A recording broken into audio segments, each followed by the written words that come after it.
You may have laughed at the idea of silent but deadly farts. But is this faint flatulence really more potent than the more boisterous wind you let loose? Are silent farts actually worse? It may surprise you to find out that a large portion of farts are the result of swallowed air.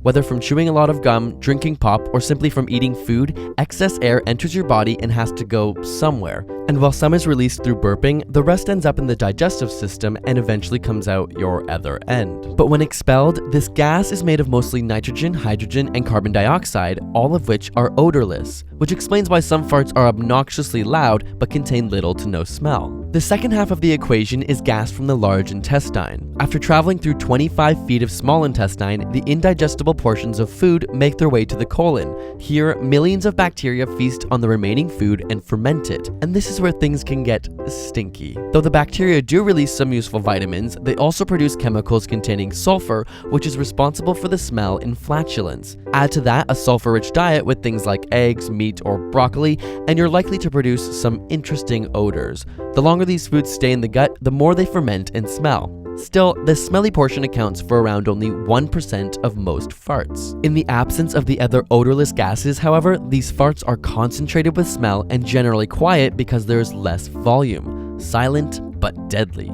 Having said that, loud gas can be just as smelly as the quiet ones if the sulfur components are there. Simply put, your loud farts likely contain a higher proportion of airborne, odorless gases, whereas the quieter flatulence tends to have a higher proportion of the smell. Got a burning question you want answered? Ask it in the comments or on Facebook and Twitter. And if you want the inside scoop on upcoming episode ideas and behind the scenes, check out our personal Instagram and Twitter handles. And subscribe for more weekly science videos.